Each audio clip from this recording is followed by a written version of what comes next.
ফেনীতে বৈষম্য বিরোধী আন্দোলনের শিক্ষার্থী মাসুম হত্যা মামলায় শেখ হাসিনা, নিজাম হাজারী সহ 221 জনের বিরুদ্ধে আদালতে চার্জশিট জমা। এরই মধ্যে 51 জন গ্রেপ্তার। 2.5 বছর আগে যমুনায় প্রচারিত প্রতিবেদন ধরিয়ে দিল অপরাধী চক্রের মাস্টার মাইন্ডকে। 4 লাখ টাকা হাতিয়ে নেওয়া হান্নান ধরা পড়ল রাজধানীর চকবাজারে। যমুনা টিভির এই রিপোর্টটাই মূলত আমাদেরকে উদ্বুদ্ধ করে, এইটাই ক্লু ছিল আমাদের। সেটা থেকেই মূলত আমরা যে প্রযুক্তির মাধ্যমে তার চেহারা শনাক্ত করতে সক্ষম হই। রংপুরের গঙ্গাচড়ার আলতাদপুরের হিন্দুপল্লীতে ফিরছে নির্যাতনের শিকার পরিবারগুলো। ভাঙচুর চালানো ঘর পুনর্নির্মাণ। ভেতরে এতটুকুই ছিল না যে হিন্দু মুসলমান, আমরা ভাই ভাই চলে গেছিলাম সবাই। পরে তো এই যে কালকার থেকে আর কি বাড়িতে আসি আর কি। মানিকগঞ্জে 2008 সালের ভোটের আগে বিলুপ্ত করা একটি আসন পুনর্বহালের দাবি। বাগেরহাটে আসন কমানোর প্রস্তাবের প্রতিবাদে রাজনৈতিক দলগুলোর কর্মসূচি ঘোষণা। 150 কোটি টাকা ব্যয়ে নির্মিত জামালপুর পল্লী উন্নয়ন একাডেমিতে নেই কোনো কার্যক্রম। প্রতিষ্ঠার 2.5 বছরেও মহাপরিচালক ছাড়া নিয়োগ হয়নি অন্য জনবল।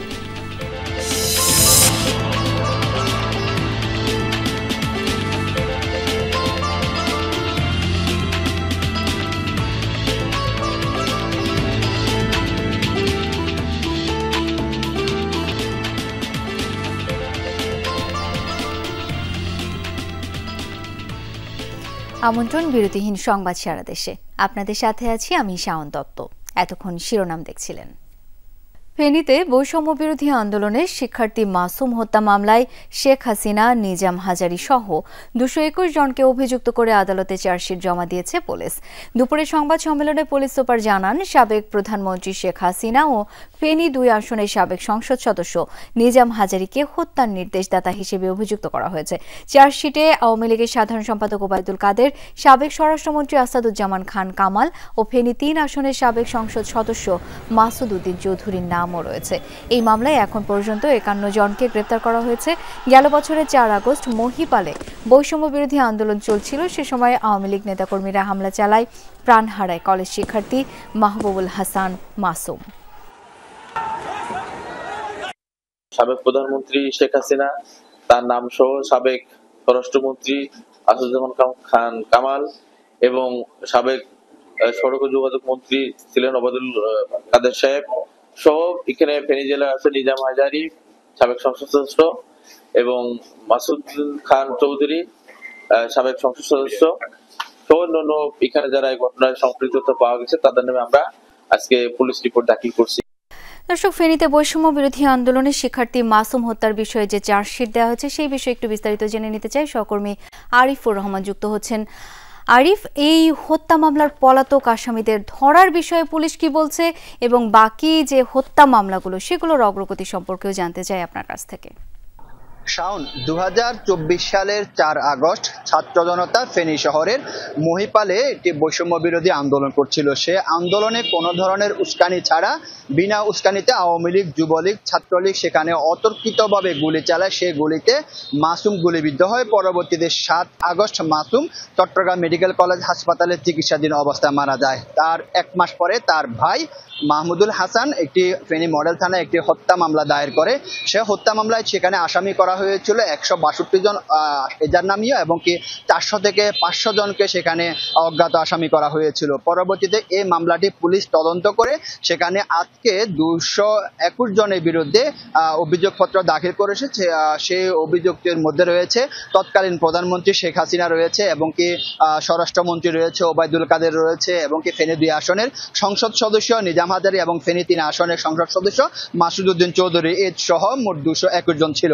আমি এই বিষয়ে ফেনীর পুলিশ সুপারের সাথে কথা বলেছিলাম যে শেখ হাসিনা কিংবা স্বরাষ্ট্রমন্ত্রী ওবায়দুল কাদের তারা ঢাকায় ছিল, এই মামলা তাদেরকে কেন সম্পৃক্ত করা হয়েছে এ বিষয়ে তিনি বলেছেন যে এই হত্যা মামলার সাথে সরাসরি তারা নির্দেশদাতা ছিল এবং কি ফেনী 2 আসনের সংসদ সদস্য নিজামুদ্দিন হাজারী সেদিন 4 আগস্ট ফেনী শহরের ট্রাং রোডে এসে তিনি এই মামলার এবং কি এই হত্যাকাণ্ড চালানোর জন্য তিনি উস্কানি দিয়েছেন বলে এখানকার যে সকল যে পুলিশ সুপার তিনি আমাদেরকে বিষয়টি নিশ্চিত করেছেন। এখন পর্যন্ত এই মামলা মামলায় 51 জনকে পুলিশ গ্রেপ্তার করেছে এবং কি যে বাকি যে 170 জন রয়েছে সেই 170 জনকে গ্রেপ্তারের জন্য পুলিশের পক্ষ থেকে কিংবা আইন শৃঙ্খলার পক্ষ থেকে তাদের অভিযান চলছে। অন্যদিকে হচ্ছে যে ফেনীতে মোট মামলা হয়েছে 22টি। এই 22টি মামলার মধ্যে হচ্ছে 7টি হচ্ছে হত্যা মামলা এবং 15টি হচ্ছে হত্যা চেষ্টা মামলা। এই সবগুলো মামলার মোট 2199 জন আসামি রয়েছে। সে সকল আসামিকে গ্রেপ্তার করে আইনের আওতায় আনার জন্য পুলিশ প্রশাসন কিংবা এখানকার আইন শৃঙ্খলা বাহিনী যারা রয়েছে তারা সে চেষ্টা করছে।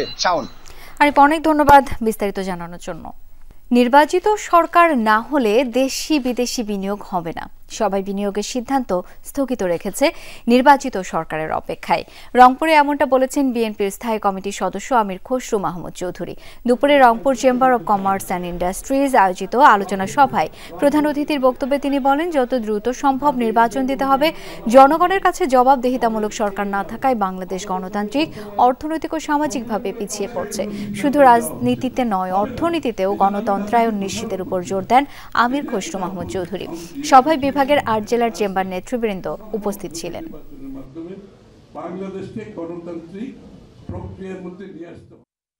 এখানে বিদেশ থেকে যারা আসে আমাদেরকে জিজ্ঞেস করে when is your election, আপনার নির্বাচনটা কবে বলেন। সব কথা শোনার পরে বলে যে আপনার নির্বাচনটা কবে বলেন, কারণ তারা তো ইন্টেরিয়াম অন্তর্বর্তীকালীন সরকারের সাথে এত বড় একটা কমিটমেন্টে কেউ যাবে না। 2.5 বছর আগে যমুনা টিভিতে প্রচারিত প্রতিবেদন ধরিয়ে দিল অপরাধী চক্রের মাস্টার মাইন্ডকে। 2022 সালে ময়মনসিংহে গায়ে ময়লা ছিটিয়ে ও পরে পরিষ্কারের নামে ব্যবসায়ীর 4 লাখ টাকা হাতিয়ে নেয় হান্নান মিয়া। পরে ঘটনাস্থলের আশপাশে 3 কিলোমিটার এলাকার সিসি ক্যামেরার ফুটেজ বিশ্লেষণের মাধ্যমে প্রতিবেদন করে যমুনা টিভি। সম্প্রতি সেই প্রতিবেদন দেখে অপরাধীদের সূত্র পায় পিবিআই। ঢাকার চকবাজার থেকে গ্রেপ্তার হন চক্রের প্রধান হান্নান মিয়া। 2022 সালে 9 অক্টোবর ময়মনসিংহ শহরের দুর্গাবাড়ি সড়কে জনতা ব্যাংক থেকে বের হন স্থানীয় ব্যবসায়ী শামসুল আলম। কালো ব্যাগ হাতে পিছু নেয় এই ব্যক্তি। পেছন থেকে ব্যবসায়ীর পিঠে ময়লা পানি ছিটিয়ে দেন তিনি। পরে পাঞ্জাবি পরিষ্কার করে দেওয়ার নামে হাতিয়ে নেন ব্যবসায়ীর 4 লাখ টাকা। এ ঘটনায় কোতোয়ালি থানায় মামলা করেন ভুক্তভোগী। পুলিশ ব্যর্থ হলে ঘটনার 1 বছর পর মামলার তদন্তে নামে পিবিআই। এক পর্যায়ে তদন্ত কর্মকর্তার হাতে আসে সিসি ক্যামেরার ফুটেজ বিশ্লেষণ করে করা যমুনা টিভির প্রতিবেদনটি। তার ভিত্তিতে গুরুত্বপূর্ণ সূত্র খুঁজে পায় পিবিআই।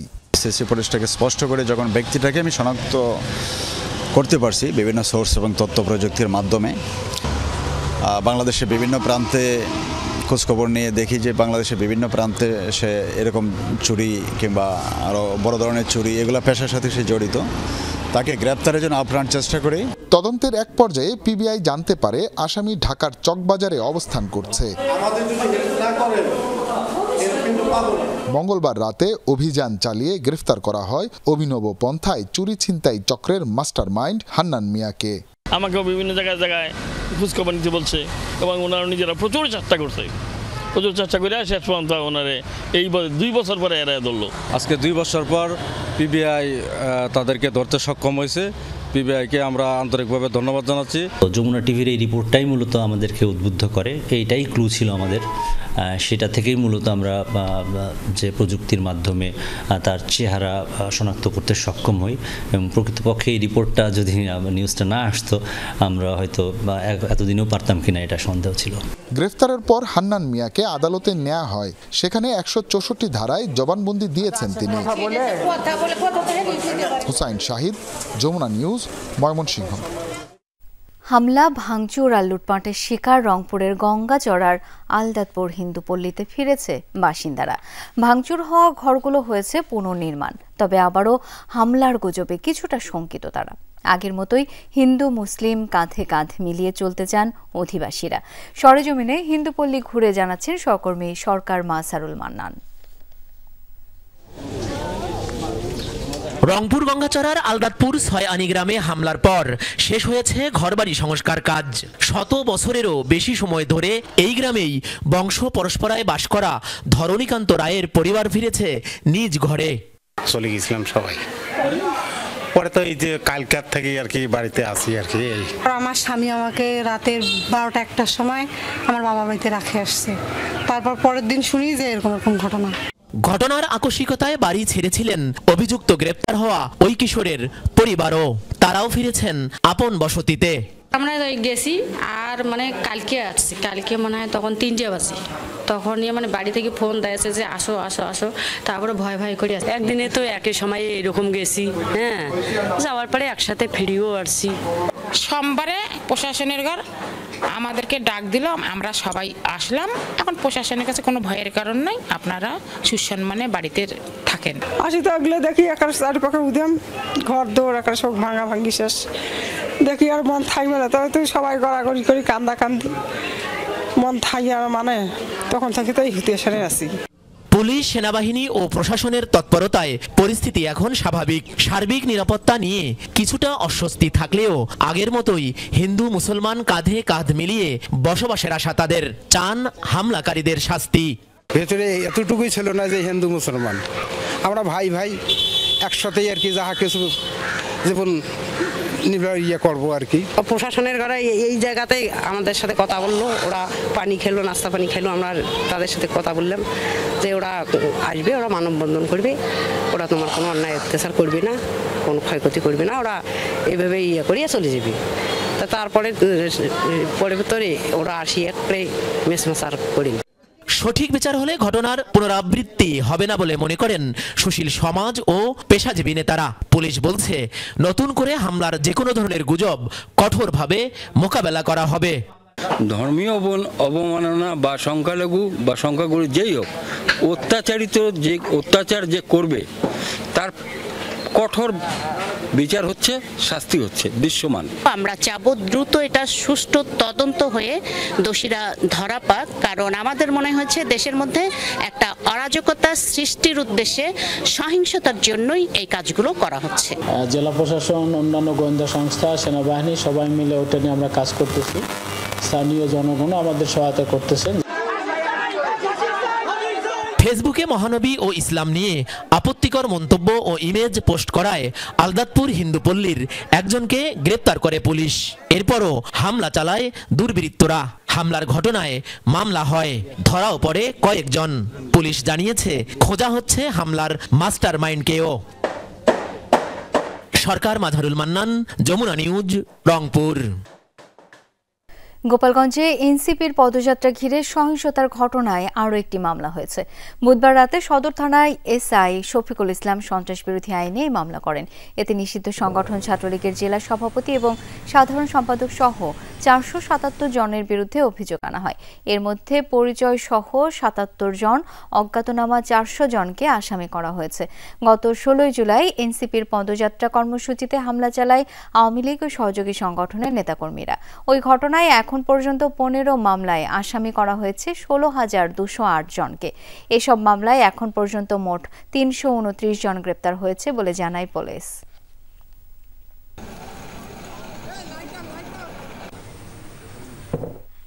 মানিকগঞ্জে একসময় ছিল 4টি সংসদীয় আসন, কিন্তু 2008 সালের নির্বাচনের আগে একটি আসন বিলুপ্ত করা হয়।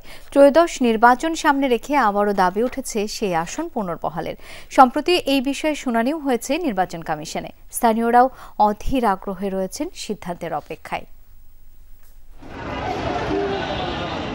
রাজধানীর পাশের জেলা মানিকগঞ্জ 7টি উপজেলা নিয়ে গঠিত হলেও জাতীয় সংসদে প্রতিনিধিত্ব মাত্র 3টি আসনের মাধ্যমে।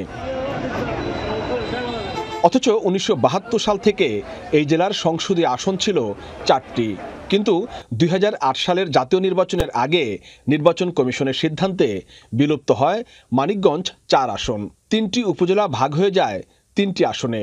এতে জনভোগান্তি ও উন্নয়ন কর্মকাণ্ডে বিঘ্ন ঘটছে বলে অভিযোগ স্থানীয়দের। আমাদের অবস্থা খুব খারাপ, রাস্তাঘাট এদের কাজগুলো খুব বন্ধ হয়ে গেছে। যদি 4টা আসন থাকতো হয় তাহলে আমাদের এমপির সামনে আমাদের কাজকর্ম করতে পারে, আমাদের এলাকার উন্নয়ন করতে পারে, আমাদের এলাকার সব চলতে পারে। আসন কমে যাওয়াতে আমরা যেমন একটি এমপি হারিয়েছি, সেই সাথে যে আমাদের সরকারি যে বরাদ্দ আসার কথা সেই অনুযায়ী আমরা কিছু পাচ্ছি না। প্রশাসনিক কাজকর্ম থাকে আমাদের মানিকগঞ্জ সদরের সাথে, কিন্তু যখন আমাদের জাতীয় নির্বাচন হয় তখন আমরা এই 3টা ইউনিয়নে সিঙ্গার এবং হরিরামপুরের সাথে জাতীয় সংসদ নির্বাচনের সময় ভোট দিতে হয়, কিন্তু আমরা এটা থেকে বের হতে চাই। আসন কমে যাওয়ার সাথে কমেছে জেলার উন্নয়ন বরাদ্দ। পদ্মা যমুনার ভাঙন কবলিত দৌলতপুর, শিবালয় ও হরিরামপুরের লাখো মানুষ উন্নয়ন বঞ্চনার শিকার। তাই আসন পুনর্বহালের দাবিতে নির্বাচন কমিশনে বিএনপি সহ স্থানীয়দের পক্ষে জমা পড়েছে একাধিক আবেদন। সম্প্রতি এ নিয়ে শুনানি করেছে নির্বাচন কমিশন। উন্নয়ন বরাদ্দ আপনার 4 আসনের জন্য আসতো, সেটা কমে 3 আসনে এসেছে, কিন্তু ভাগটা হচ্ছে 4 আসনে। কিন্তু আলটিমেটলি কি হচ্ছে, ওই হরিরামপুর আর শিবালয় যে আসনগুলি যুক্ত হয়েছে সে আসনের লোকগুলি কিন্তু জনগণ যারা আছেন তারা কিন্তু কোনো সুবিধা পাচ্ছেন না। সংসদীয় আসন কমলে রাজনৈতিকভাবেও জেলার গুরুত্ব কমে, পাশাপাশি তৈরি হয় প্রকল্প বৈষম্য, প্রশাসনিক জটিলতা সহ নানা সমস্যা। তাই আগামী জাতীয় নির্বাচনকে সামনে রেখে জেলায় আসন পুনর্বহালের দাবি জোরালো হচ্ছে। আমরা যতটুকু জানি, পার্লামেন্ট সদস্যদের নামে উন্নয়নের টাকা বরাদ্দ হয়। যদি 4টা আসন থাকতো তাহলে 4টা পার্লামেন্ট সদস্যের নামে টাকা বরাদ্দ হতো, তাহলে মানিকগঞ্জবাসী সেই উন্নয়নের ভাগিদার হতে পারত। একটি আসন কমার কারণে সেটা আমরা পাচ্ছি না। নির্বাচন কমিশনের সীমানা পুনর্নির্ধারণের খসড়ায় 3টি আসন বহাল থাকলেও জেলার অধিকাংশ বাসিন্দারা চাচ্ছেন 4টি আসন। মানিকগঞ্জবাসীর দীর্ঘদিনের দাবি, প্রশাসনিক কাঠামোর আলোকে জেলার 4টি আসন পুনর্বহাল করা হোক। নির্বাচন কমিশন জনমতের এই দাবি মেনে নেয় কিনা সেটি এখন দেখার বিষয়। B M Khorshed, Jamuna news, Manikganj. বাগেরহাটে একটি সংসদীয় আসন কমানোর প্রস্তাবের প্রতিবাদে বিএনপি, জামায়াত সহ সর্বদলীয় রাজনৈতিক দলের ব্যানারে 2 দিনের কর্মসূচি ঘোষণা করা হয়েছে। দুপুরে প্রেস ক্লাবে সংবাদ সম্মেলনে জোটের পক্ষে জেলা বিএনপির আহ্বায়ক এই ঘোষণা দেন। শনিবার শহরে বিক্ষোভ মিছিল ও রোববার সার্কিট হাউস মোড় থেকে মিছিল সহ জেলা নির্বাচন অফিস ঘেরাও এবং জেলা প্রশাসকের মাধ্যমে নির্বাচন কমিশনে স্মারকলিপি প্রদানের ঘোষণা দেওয়া হয়। সংবাদ সম্মেলনে বিএনপি ও জামায়াত, খেলাফতে মজলিস সহ বিভিন্ন রাজনৈতিক দলের নেতারা উপস্থিত ছিলেন।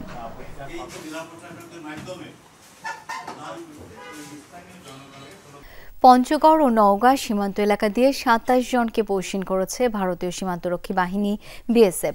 সকালে পঞ্চগড় সদর ও তেঁতুলিয়ার আলাদা 2 সীমান্ত দিয়ে 17 জনকে পৌঁছিন করা হয়। এর মধ্যে তেঁতুলিয়ার ভজনপুর এলাকা থেকে 7 জনকে আটক করে বিজিবি। অন্যদিকে সদরের ঘাগড়া বিওপি সীমান্তে নারীসহ 10 জনকে আটক করা হয়। আটককৃতদের পুলিশের কাছে হস্তান্তর করা হয়েছে। অন্যদিকে ভোরে নওগাঁর ধামইরহাট সীমান্ত এলাকা দিয়ে 10 জনকে পৌঁছিন করে বিএসএফ। আগ্রা দ্বিগুণ সীমান্তে তাদেরকে ঘোরাঘুরি করতে দেখে আটক করে বিজিবি।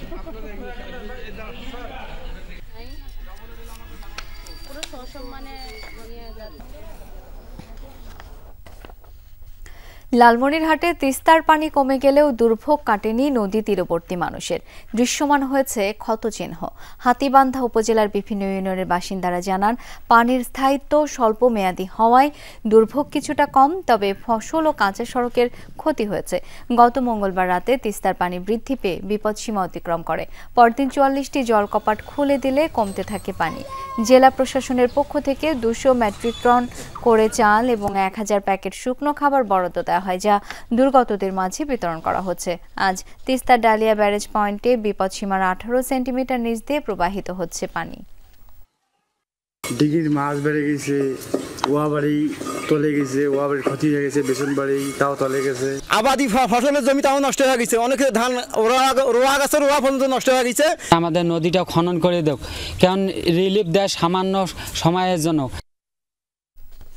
শরীয়তপুরে পদ্মা সেতু কনস্ট্রাকশন ইয়ার্ড রক্ষা বাঁধে আবারও ধস দেখা দিয়েছে। নদীতে ধসে পড়েছে প্রায় 100 মিটার অংশ। ভোরে জাজিরার নাওডোবা মাঝির ঘাট এলাকায় বাঁধে ভাঙন দেখা দেয়।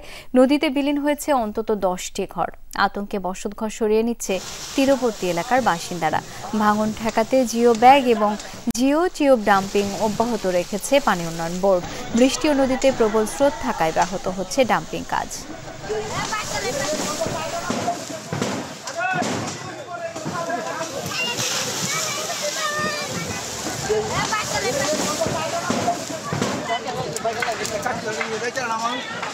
সুন্দরবনে প্লাস্টিক ও পলিথিনের ব্যবহার বন্ধের দাবিতে খুলনায় যুব সম্মেলন অনুষ্ঠিত হয়েছে। সকালে নগরীর শিল্পকলা একাডেমি মিলনায়তনে এই সম্মেলন অনুষ্ঠিত হয়। এতে বিভাগের 5 জেলার যুব প্রতিনিধিরা অংশ নেন। উদ্বোধনী বক্তব্যে প্রধান বন সংরক্ষক আমির হোসেন বলেন, প্লাস্টিকের ব্যবহার বন্ধ না হলে আগামীতে হুমকির মুখে পড়বে বিশ্ব ঐতিহ্যের সুন্দরবন। সুন্দরবনে জীব বৈচিত্র্য রক্ষায় একসাথে কাজ করার আহ্বান জানানো হয়। যুব সম্মেলনে 5টি জেলার 17টি উপজেলা থেকে যুবরা এখানে হাজির হয়েছে। তাদের দাবি, তাদের চাওয়া সুন্দরবনকে নিরাপদ রাখা। খুলনা, সাতক্ষীরা, বাগেরহাট, পিরোজপুর, বরগুনাকে বাঁচানোর জন্য সুন্দরবনকে আমাকে নিরাপদ রাখতেই হবে। নির্মাণের 2.5 বছর হতে চললেও শুধুমাত্র মহাপরিচালক ছাড়া কোনো কর্মকর্তা কর্মচারী নেই জামালপুর পল্লী উন্নয়ন একাডেমিতে। 150 কোটিরও বেশি টাকার প্রতিষ্ঠানটি যেন মুখ থুবড়ে পড়ে আছে নির্জন পল্লীতে। চলছে না তেমন কোনো কার্যক্রম, তৈরি হচ্ছে না উদ্যোক্তা। তবে আগামী মাসের মধ্যে কর্মকর্তা কর্মচারী নিয়োগ করা হবে বলে জানিয়েছেন মহাপরিচালক। বৃহত্তর ময়মনসিংহবাসীর আর্থসামাজিক ও জীবনমান উন্নয়নের লক্ষ্যে 2022 সালে প্রতিষ্ঠা হয় জামালপুর পল্লী উন্নয়ন একাডেমি। জেলার মেলান্দহের নির্জন এলাকায় এর অবস্থান। 2023 সালের সেপ্টেম্বরে কার্যক্রম শুরু হয়। পরের বছর মহাপরিচালক পদে নিয়োগ পান মোহাম্মদ আনোয়ার হোসেন। এরপর আর কাউকে নিয়োগ দেওয়া হয়নি প্রতিষ্ঠানটিতে। অথচ 22টি ক্যাটাগরিতে জনবলের চাহিদা রয়েছে 110 জনের। বর্তমানে দৈনিক হাজিরা ভিত্তিক চুক্তিতে রক্ষণাবেক্ষণের জন্য 8 জনকে নিয়ে স্বল্প পরিসরে চলছে বৃহত্তর এই প্রতিষ্ঠানের কার্যক্রম। মহাপরিচালক স্যার আসছে, উনি একমাত্র রাজস্ব, এছাড়া আর কোনো জনবল নাই। বর্তমানে এখানে একমাত্র মহাপরিচালক হিসেবে আমি এখানে কর্মরত আছি। আর কিছু দৈনিক হাজিরা ভিত্তিক কর্মচারী তারা আমাদেরকে সহযোগিতা করছেন। কার্যক্রম শুরু না হওয়ায় দক্ষতা উন্নয়ন, প্রশিক্ষণ কিংবা পল্লী উন্নয়নে কোনো গবেষণা হচ্ছে না, তৈরি হচ্ছে না উদ্যোক্তা। মূল্যবান অবকাঠামো আর যন্ত্রপাতি নষ্ট হচ্ছে অবহেলায়। 40 থেকে 45 একর জমি এবং অসংখ্য ভবন নির্মাণ করা হয়েছে, একটা পিয়ন গার্ড পর্যন্ত নাই। তাহলে একজন মহাপরিচালকের পক্ষে আদৌ সম্ভব এত বড় স্থাপনা ভূমি দেখভাল করা? প্রায় 50 একর জায়গার উপর স্থাপিত এই বিশাল প্রজেক্টটির উদ্দেশ্য ব্যাহত হচ্ছে। এতদিন পরেও কোনো কার্যক্রম শুরু হয় না, আমরা এতে কোনো সুফল পাচ্ছি না। ইনফ্রাস্ট্রাকচারও খুবই সুন্দর, কিন্তু দুঃখজনক ব্যাপার হচ্ছে এখানে একটি লোকবল সংকট রয়েছে।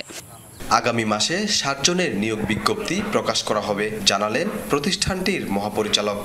পল্লী উন্নয়নের সমবায় বিভাগ তাদেরকে দৃষ্টি আকর্ষণ করেছি, তারা অচিরেই কিছু জনবল আমাদেরকে সাপোর্ট দিবেন। পাশাপাশি নিয়োগ বিজ্ঞপ্তি প্রকাশ হলে সেখানে আমরা 60 জন জনবল পেলে এটা একাডেমি তার পুরো শক্তিমত্তা নিয়ে কাজ করতে পারবে। 50 একর জমি নিয়ে একাডেমিটি নির্মাণে ব্যয় হয় 155 কোটি টাকা। জমির অর্ধেক খালি পড়ে আছে, বাকি জায়গায় রয়েছে 4, 6 ও 10 তলা বিশিষ্ট একাধিক ভবন, স্কুল, মসজিদ সহ নানা স্থাপনা। সাগর ফরাজি, যমুনা নিউজ, জামালপুর।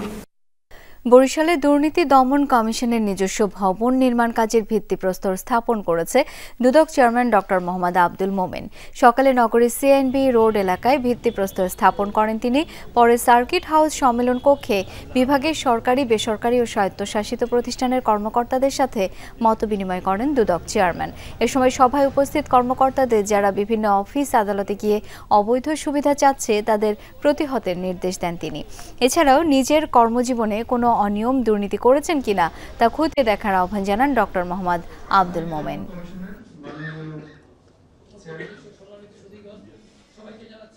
সার্বিকভাবে আমাদের প্রাতিষ্ঠানিক অবক্ষয় এমন একটা পর্যায়ে গেছে এবং আমরা এমনভাবে সেই পর্যায়ে এগুলি করতে দিয়েছি, শেষ পর্যন্ত সামাল দেওয়া খুব ডিফিকাল্ট হয়েছে।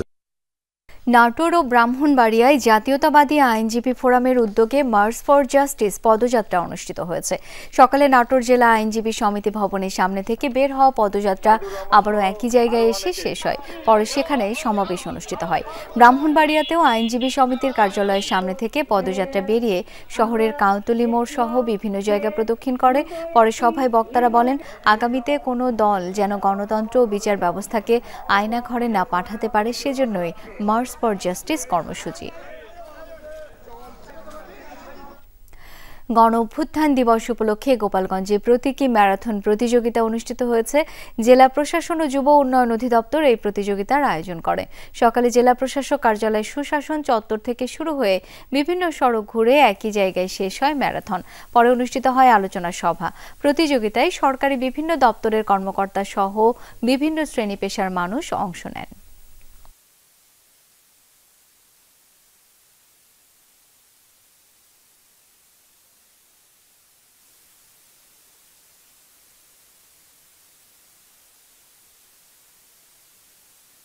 রাজশাহী বিশ্ববিদ্যালয়ে টিস্যু কালচার পদ্ধতিতে আনারসের চারা উৎপাদনে সাফল্য এসেছে। বাণিজ্যিক চারা উৎপাদনে ফলের প্রাকৃতিক স্বাদ, গন্ধ ও গুণগত মান ঠিক রাখতে চলছে গবেষণা। এই পদ্ধতিতে বিপুল পরিমাণ মানসম্পন্ন চারা উৎপাদন সম্ভব হবে বলে আশা গবেষকদের। বলছেন, এই চারা বাজারজাত হলে বরেন্দ্র অঞ্চলের আমবাগান আর সাথী ফসলের সাথে আনারস চাষ করে কৃষি অর্থনীতির নতুন দ্বার উন্মোচন সম্ভব। সনাতন পদ্ধতিতে প্রতিটি আনারস গাছ থেকে গড়ে ৩-৪টি চারা পাওয়া যায়, তবে টিস্যু কালচারের মাধ্যমে বহুগুণ বেশি চারা পাওয়া যাচ্ছে। রাজশাহী বিশ্ববিদ্যালয়ের কৃষি অনুষদের অ্যাগ্রো টেকনোলজি ল্যাবে আনারসের কেলাস থেকে অনুচারা তৈরি হচ্ছে। চারাগুলোকে বিভিন্ন প্রক্রিয়ায় ৩-৪ মাস সুস্থ ও পূর্ণাঙ্গভাবে পাওয়ার পরে অভিযোজন প্রক্রিয়ার মাধ্যমে তা চলে যাচ্ছে মাঠ পর্যায়ে। পরীক্ষামূলক প্লটে চারা রোপণের পর এরই মধ্যে গাছে ফলও ধরেছে। গবেষকরা বলছেন, আনারসের ক্রাউন কেলাস ছোট ছোট অংশে ভাগ করে সাব কালচার তৈরি করা হয়, যা বিভাজন করে নতুন কেলাস তৈরি করা হয়। একে বিভিন্ন প্রক্রিয়ায় জীবাণুমুক্ত করে কেলাস থেকে তৈরি হয় চারা। বেশি ইম্পর্টেন্ট হচ্ছে অ্যাসেপটিক ম্যানিপুলেশন, যেটা আমরা বলি, জীবাণুমুক্ত একটা পরিবেশ মেনটেন করা।